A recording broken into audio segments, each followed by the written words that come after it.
17. That was the number of professionals who had walked out of the Lewis estate in tears this year. Alexander Lewis didn't care.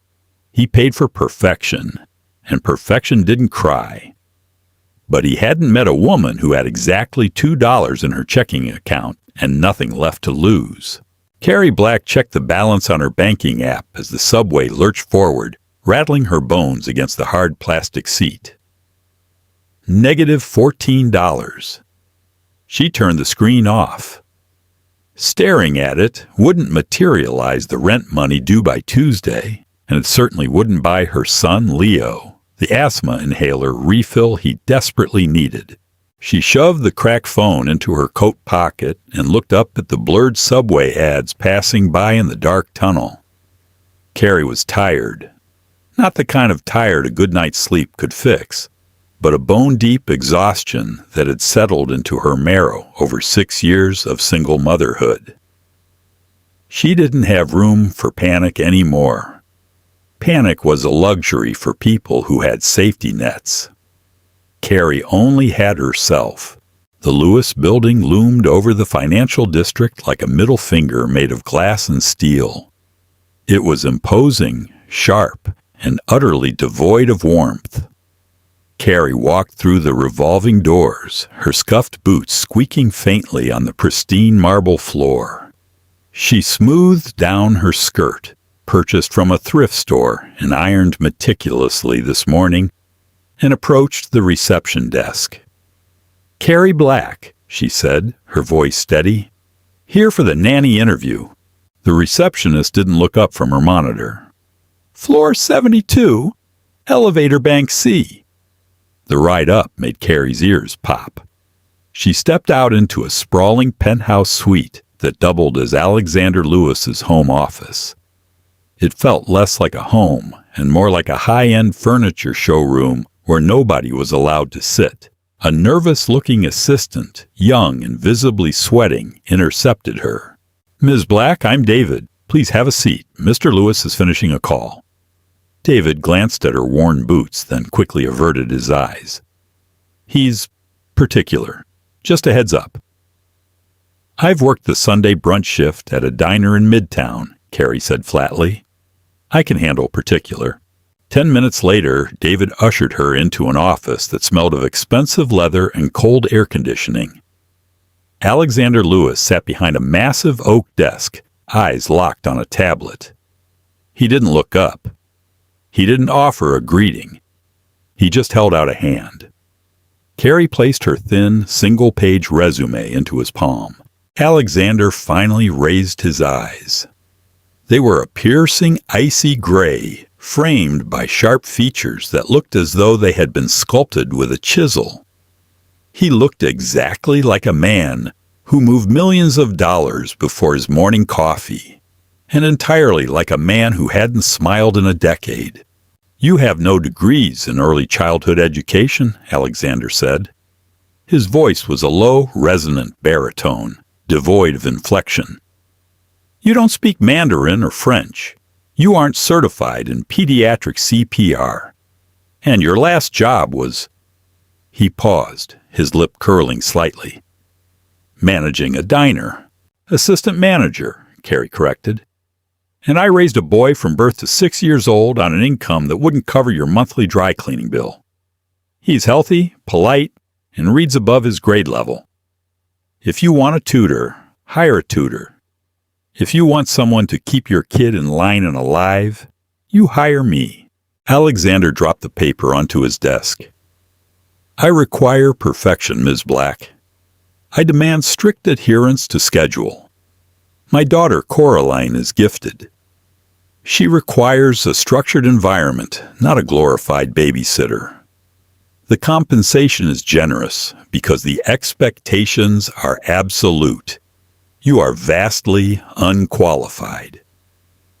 "You're on your 18th nanny in 12 months, Carrie shot back, leaning forward slightly. "Clearly, your qualifications aren't working out." A muscle feathered in Alexander's jaw. He opened his mouth to dismiss her. to call David and have security escort this brazen, poorly dressed woman out of his building. Before he could speak, a loud, shattering crash echoed from the hallway, followed immediately by a high-pitched scream. Alexander closed his eyes and sighed, pinching the bridge of his nose. He reached for a buzzer on his desk. "David, call maintenance. Coraline has broken another vase." He looked at Carrie. "We are done here." Carrie didn't move toward the door. Instead, she dropped her purse onto a leather chair and walked out into the hallway. "Ms. Black!" Alexander barked, standing up. Carrie ignored him. In the center of the expansive living area stood an 8-year-old girl. Coraline Lewis wore a designer dress that cost more than Carrie's car, her face twisted into a furious scowl. At her feet lay the shattered remains of a Ming vase. A terrified woman in a crisp nanny uniform was backed against the wall, weeping openly. "She won't let me watch the tablet," Coraline shrieked, picking up a heavy hardcover book, preparing to throw it next. "Coraline, please," the weeping nanny begged. Carrie stepped directly into the girl's line of fire. She didn't shout. She didn't coddle. She crossed her arms and stared the girl down with the absolute, unyielding authority of a mother who had dealt with 100 tantrums in grocery store aisles. "Put the book down," Carrie said. Her tone wasn't loud, but it was heavy, grounded. Coraline froze, startled by the unfamiliar voice. She glared at Carrie. "Who are you? You work for us. Get out!" She reeled back, ready to hurl the book. "If you throw that book, you are going to pick it up," Carrie said evenly, taking a step closer, her boots crunching on a stray piece of porcelain. "And then you are going to fetch a broom, and you are going to sweep up this mess. I do not care how much money your father has. In the real world, when you break things, you clean them up. My dad will fire you." "I don't work here," Carrie said, "so your threats mean absolutely nothing to me. Put it down." Coraline's chest heaved. She looked at Carrie's stern, unflinching face. Carrie didn't look scared. She didn't look angry. She just looked incredibly bored by the display. Slowly, the defiance leaked out of the 8-year-old. Coraline dropped the book to the floor with a dull thud. Alexander stood in the doorway of his office, his hand frozen on the handle. He had watched the entire exchange in stunned silence. His expensive child psychologist had told him to validate Coraline's feelings, to redirect her energy, to practice gentle parenting. None of it had ever worked. Carrie turned around and walked back to her purse, slinging it over her shoulder. She walked up to Alexander, who was staring at her as if she were an alien species. "My rate is $40 an hour, plus full benefits," Carrie said, looking him dead in the eye. "And I don't wear a uniform." Alexander looked at the shattered vase, then at his daughter, who was currently standing perfectly still, watching Carrie with wide, quiet eyes. He swallowed the lump of pride in his throat. "Be here at 6 a.m. tomorrow," Alexander said. The Lewis estate was a mausoleum masquerading as a home. Everything was white, glass, or steel. It felt allergic to human touch. On Carrie's first morning, David handed her a 40-page leather-bound binder. "The manual," he whispered. "Mr. Lewis's schedule for Coraline, down to the minute. Meals, activities, approved conversational topics." Carrie flipped through the heavy cardstock pages. 7 o'clock, organic macrobiotic breakfast. 7:30, Mandarin immersion phrasing. 8:15, cello practice. She walked over to the stainless steel trash can in the kitchen, pressed the foot pedal, and dropped the binder inside. It landed with a satisfying thud. David gasped, clutching his chest. "Miss Black, there are cameras." "Good," Carrie said, tying an apron around her waist. "Then he can see exactly what I think of his manual." The first week was a war of attrition. Coraline was a terror, but not because she was inherently bad. Carrie saw it immediately. The girl was lonely, boxed in by rigid expectations, and utterly starved for genuine connection. Her tantrums were a desperate plea to see if anyone cared enough to fight back. Carrie fought back. On Tuesday, Coraline intentionally tipped a glass of imported pomegranate juice under the pristine white living room rug. She looked up at Carrie, a triumphant, challenging smirk on her face. Carrie didn't flinch. She walked to the kitchen, returned with a bucket of warm, soapy water and a scrub brush, and set them at Coraline's feet. "Clean it," Carrie said. Coraline scoffed. "We have maids for that." "The maids didn't spill it. You did. Clean it." "No." Carrie nodded, pulling up a chair and sitting down. "All right. We sit here until you do." They sat in silence for 45 minutes. Coraline tried to ignore her, playing on her phone, but Carrie calmly reached over and confiscated the device. Coraline screamed. Carrie read a paperback novel. Coraline cried. Carrie hummed quietly. Finally, out of sheer boredom and the realization that this new woman possessed a terrifying reservoir of patience, Coraline dropped to her knees and began to scrub the pink stain. Alexander arrived home early that Friday. The penthouse was unnervingly quiet. He walked into the kitchen, expecting to see Coraline sitting perfectly straight at the island, conjugating French verbs. Instead, he found his daughter sitting on the floor in sweatpants covered in flour. Carrie was beside her, kneading a lumpy mound of dough. American pop music was playing from a cheap Bluetooth speaker. Alexander's face darkened. He unbuttoned his suit jacket, the air around him dropping 10 degrees. "What is this?" Alexander demanded, his voice slicing through the music. Coraline jumped, her hands instinctively hiding behind her back. Carrie, however, didn't scramble to her feet. She calmly wiped her hands on a towel and stood up to meet his glare. "We are making pizza," Carrie said, "from scratch." "Coraline has a severe dietary schedule," Alexander snapped, gesturing to the flour-covered counter. "She is supposed to be at her fencing lesson. Why is she rolling around in simple carbohydrates?" "Because she's 8, Carrie replied, her tone matching his coldness with an iron firmness. "And because her fingers are blistered from playing the cello for 2 hours a day and she needed a break." "You do not make those decisions." Alexander stepped closer, using his height to intimidate her. It was a tactic that worked in boardrooms and negotiations. "You work for me. You follow my instructions." Carrie didn't shrink back. She stepped forward, closing the distance, forcing him to look down into her fierce, exhausted eyes.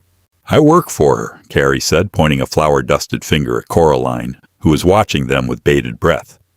"You just signed the checks. You hired me to keep your daughter in line, Mr. Lewis. But the only one out of line in this house is you." Alexander's breath hitched. No one spoke to him like this. Ever. "Excuse me?" "You heard me," Carrie said, her voice dropping to a harsh whisper so Coraline wouldn't hear. "You schedule her life like she's a corporate merger. You don't know her favorite color. You don't know that she hates fencing, but does it because she thinks it'll make you look up from your phone. You want a perfect robot? Buy one.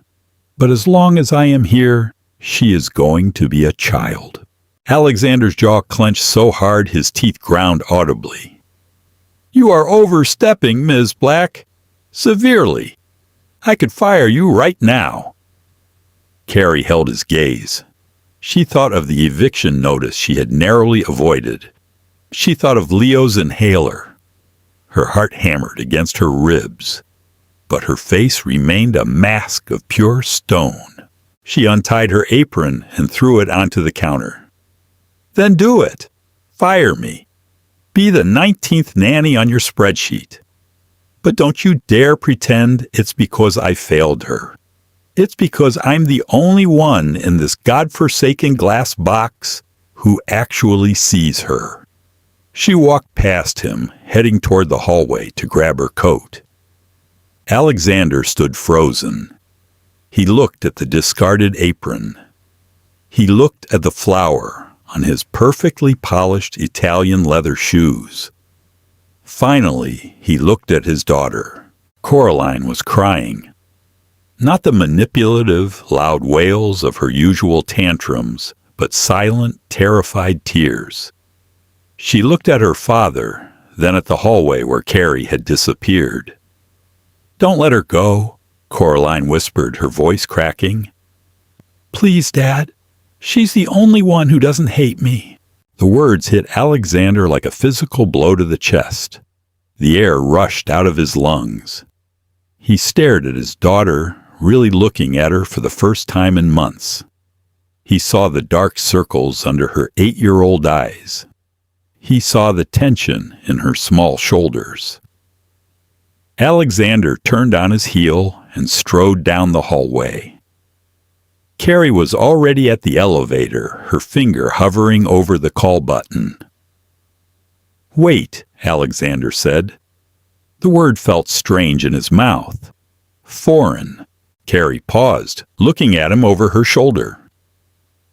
Alexander stopped a few feet away, his hands shoved deep into his pockets. He looked at her worn boots, then up to her defiant face. The ruthless billionaire, the man who decimated rivals without a second thought, swallowed hard. "Don't leave," Alexander said quietly. "Please." Carrie's finger retreated from the elevator button. She didn't smile in victory. She didn't gloat. She simply turned around, her face as impassive as concrete, and walked back down the long hallway toward the billionaire. "If I stay," Carrie said, her voice echoing slightly in the vast, empty corridor. "The manual stays in the trash. I set her meals. I set her study hours. And I mandate her free time. If you interfere, I walk, and I won't wait for the elevator. I'll take the stairs." Alexander looked at the flower staining his Italian leather shoes. Then he looked at Carrie. Agreed. The dynamic in the penthouse shifted over the next 3 weeks, not with a sudden, cinematic explosion of joy, but with the slow, agonizing grind of tectonic plates realigning. Carrie enforced a brutal normalcy. She canceled the Mandarin tutor and replaced the sessions with trips to a muddy public park. She swapped the macrobiotic catering for grilled cheese sandwiches made with cheap, yellow American cheese. Coraline fought her at every turn, testing the boundaries, waiting for Carrie to snap, to yield, or to leave. Carrie did none of those things. She stood her ground like an ancient oak, weathering the tantrums with folded arms and a quiet voice. Slowly, the shrieking stopped. The defensive posture relaxed. Coraline began to realize that Carrie's rules weren't a prison, they were a foundation. Then came the second Tuesday of the month. Carrie's phone buzzed at 6 a.m. as she was unlocking the penthouse door. It was Mrs. Gable, her elderly neighbor who watched Leo before and after school. A burst pipe had flooded Mrs. Gable's apartment. She was heading to her daughter's place in Queens. Leo had nowhere to go. Carrie leaned against the heavy oak door, closing her eyes. She couldn't call out. Not today.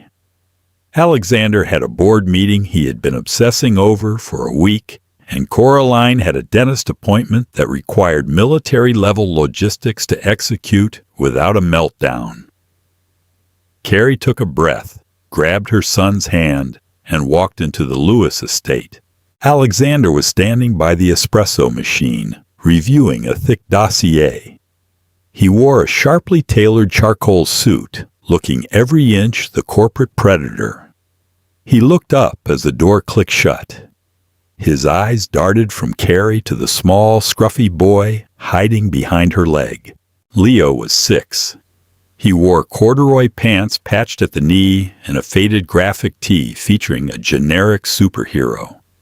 He clutched his rescue inhaler in his left hand like a talisman. He looked around the massive, gleaming kitchen with wide, terrified eyes. "Who is this?" Alexander asked, his voice flat.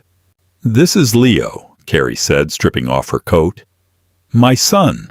My childcare fell through. He will be sitting quietly in the staff break room with his coloring books while I take Coraline to the dentist, and then he will do his homework. He won't touch anything. He won't make a sound." Alexander stared at the boy. He had never seen a child in this house who didn't look like they belonged on the cover of a catalog. Leo looked fragile, real. "I don't run a daycare, Ms. Black," Alexander murmured, turning back to his dossier. "And I don't abandon my kid to keep my job," Carrie fired back, not missing a beat. "He stays, or we both go." Alexander didn't look up. He just waved a dismissive hand. "Keep him out of my office." By noon, the plan had entirely unraveled. Coraline had returned from the dentist with a clean bill of health and an unexpected surplus of energy. She discovered Leo sitting rigidly at the small table in the staff pantry, meticulously coloring a picture of a fire truck. Coraline leaned against the door frame, crossing her arms. "Why are you using the blue crayon for the tires? Tires are black." Leo didn't look up. "Because blue is faster." Coraline frowned, processing this blatantly incorrect logic. She walked over, pulled out a chair, and sat down. "That's stupid. Show me." When Alexander returned home at 7 that evening, his temples throbbing from a hostile negotiation, he walked into a scene that short-circuited his brain. The pristine living room, usually a testament to minimalist design, was a disaster zone. The heavy linen couch cushions had been dragged onto the floor to form a perimeter. A massive cashmere blanket was draped over 2 dining chairs, creating a makeshift roof. From inside the fort, the sound of muffled, genuine laughter echoed, a sound Alexander hadn't heard in this apartment since his wife passed away 5 years ago. He dropped his briefcase. The heavy thud alerted the inhabitants. Carrie's head popped out from under the cashmere blanket. Her hair was a messy knot, and she had a smear of chocolate on her cheek. "You're home early," Carrie noted, untangling herself from the blanket and standing up. She didn't look apologetic. Alexander stared at the fort. Coraline and Leo peered out from the entrance. They were eating store-bought graham crackers. Crumbs were everywhere. "What is happening here?"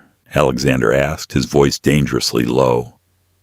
"We are under siege," Coraline said seriously. "The lava monsters are outside. You have to take your shoes off, or you'll burn." Alexander looked at his daughter. Her eyes were bright. The heavy, dark circles that usually shadowed her face were gone. She looked entirely, perfectly normal. She looked happy. He swallowed hard. He looked at Carrie, expecting her to scramble to clean up the mess, to apologize for ruining his perfect living room. Instead, Carrie just watched him, challenging him to ruin the moment. Alexander unlaced his Oxford shoes. He stepped out of them, leaving them by the door. He walked over to the edge of the cushions, feeling the soft fabric through his socks. "Is there room?" Alexander asked, his voice cracking slightly. Coraline's eyes widened in shock. She looked at Leo, then back at her father. Slowly, she pulled the cashmere blanket back. "Yeah," Coraline whispered, "but you have to eat a cracker." The fragile piece lasted exactly 2 months. It shattered on a Thursday, under the crushing weight of Alexander's empire. A tech startup Alexander had heavily invested in was plummeting in the market. The CEO had been caught in an embezzlement scandal, and Lewis Investments was hemorrhaging capital by the hour. Alexander hadn't slept in 3 days. He was a ghost haunting his own penthouse, snapping at David on the phone, pacing the floorboards until dawn. Coraline's school talent show was on Friday evening. For weeks she had been practicing a short comedic monologue. It wasn't the cello. It wasn't fencing. It was loud, goofy, and entirely her own choosing. She had made Alexander promise he would be there. He had sworn, looking her directly in the eyes, that he would sit in the front row. At 4 o'clock on Friday, Carrie was in the kitchen, helping Coraline pin a large felt sunflower to her sweater. The front door slammed open. Alexander strode in, flanked by 2 executives in wrinkled suits. They were arguing loudly about stock liquidation. "Alexander, if we don't pull out by the closing bell in Tokyo, we lose 30%, one of the executives barked. "I know the math, Richard," Alexander yelled, throwing his coat onto a chair. "Get the legal team on the line. I'm flying to Tokyo tonight. Have the jet fueled." Coraline froze. The bright smile that had been plastered on her face slowly dissolved. She dropped the spare safety pins onto the marble counter. They clattered loudly in the sudden heavy silence. Alexander stopped walking. He looked at the kitchen island. He looked at the felt sunflower. He closed his eyes, a deep groan escaping his chest. "Coraline," Alexander started, rubbing his face with both hands. "I am so sorry. There is a crisis at the firm. I have to go to Japan. It's unavoidable." "You promised," Coraline said. Her voice wasn't angry. It was hollow. "That was worse." "I know. I'll buy you the new tablet you wanted. I'll take you to Paris next month. Just, please understand. Millions of dollars are on the line." Coraline didn't scream. She didn't throw a vase. She just looked at her shoes, nodded once, and walked quietly down the hallway to her room. The door clicked shut. Alexander stood there, the weight of the silence pressing against his ribs. He looked at Carrie, who was leaning against the counter, her arms crossed tight across her chest. "Don't look at me like that," Alexander snapped, his defensive walls slamming back into place. "This is the real world, Carrie. I am responsible for thousands of jobs. I can't let my company burn to the ground to watch an 8-year-old recite a poem." "She's not a poem," Carrie said evenly. "She's your daughter." "I am securing her future," Alexander shouted. "Everything I do, every dollar I make, is for her." Carrie shook her head, a bitter, sad smile touching her lips. "No, it's not. That's the lie you tell yourself so you can sleep at night while you ignore her. You're not securing her future, Alexander. You're destroying her present. She doesn't care about your money. She doesn't care about Paris. She cares that you promised." "You don't understand how this works," Alexander dismissed her, turning back to his executives. "David is waiting in the car. We leave in 5. Carrie watched him walk to the door. "Run away then," she called after him. "Go save your money. But don't you dare come back here and wonder why your daughter looks at you like you're a stranger." Alexander paused by the door, his hand on the handle. His knuckles were white. He didn't look back. He opened the door and walked out. The ride to Teterboro Airport was agonizing. The luxury SUV was silent, save for the furious tapping of Richard's keyboard. Outside the tinted windows, the city blurred into streaks of gray and neon. Alexander stared at his phone. The screen displayed a plunging graph, a red line driving straight down into the dirt. It was millions. It was a disaster. He locked the phone. The screen turned black, reflecting his own face back at him. He looked tired. He looked old. He looked exactly like his own father, a man who had died with an empire of wealth and not a single person holding his hand. She doesn't care about your money. She cares that you promised. Carrie's voice rattled in his skull. Alexander squeezed his eyes shut. He saw Coraline's face in the kitchen, not angry, just resigned. She had expected him to fail her. She had already accepted that she was second best. "Stop the car," Alexander said. Richard looked up from his laptop. "What?" "Alexander, we're 20 minutes from the runway." "Stop the damn car," Alexander roared, slamming his fist against the partition. The driver slammed on the brakes, pulling the heavy SUV onto the shoulder of the expressway. "Get out," Alexander told his executives. "Take a cab. Go to Tokyo. Liquidate the assets. Take the hit." "Alexander, you have to be there to sign off." "I don't care," Alexander yelled, the sheer volume silencing the men. "Let it burn. Let it drop to zero. Get out of my car." 10 minutes later, the SUV tore through the streets of Manhattan, ignoring 3 yellow lights to pull up onto the curb outside Coraline's private school. Alexander threw the door open before the vehicle fully stopped. He ran up the concrete steps, his expensive suit jacket flapping behind him, his tie askew. He slammed through the double doors of the auditorium just as the lights dimmed. The room was packed with parents holding cameras. On stage, the velvet curtains parted. Coraline walked out, wearing her felt sunflower. She looked small against the vast stage. She stepped up to the microphone, her hands shaking slightly. She scanned the front row. Her eyes passed over the empty seat at the end. She swallowed hard, her shoulders drooping. "I'm here." The shout ripped through the quiet auditorium. Heads turned. Coraline gasped, shielding her eyes against the stage lights. Alexander was jogging down the center aisle, chest heaving, his tie completely undone. He ignored the indignant glares of the other parents. He reached the front row, collapsing into the empty seat beside Carrie. He leaned forward, resting his elbows on his knees, and looked up at his daughter. "I'm here," Alexander repeated, softer this time, pointing a finger at her. "I'm not going anywhere. Tell me your story, Sunflower."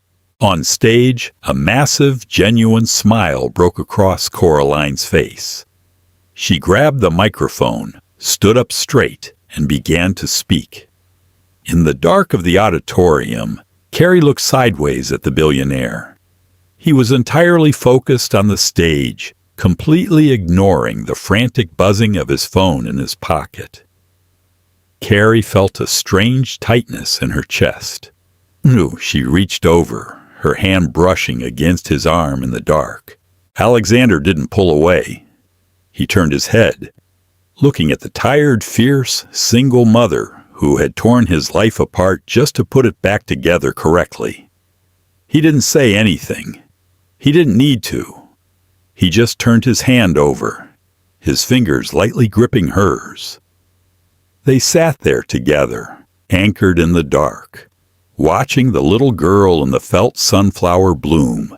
If this story hit you right in the heart, Don't keep it to yourself. Smash that like button to show some love for Carrie's fierce mom energy, and share this video with anyone who needs a reminder that money can never buy what truly matters. We drop grounded, emotional stories like this every single week, so make sure to subscribe and hit the notification bell so you never miss out on the drama. What would you do in Carrie's shoes? Comment below.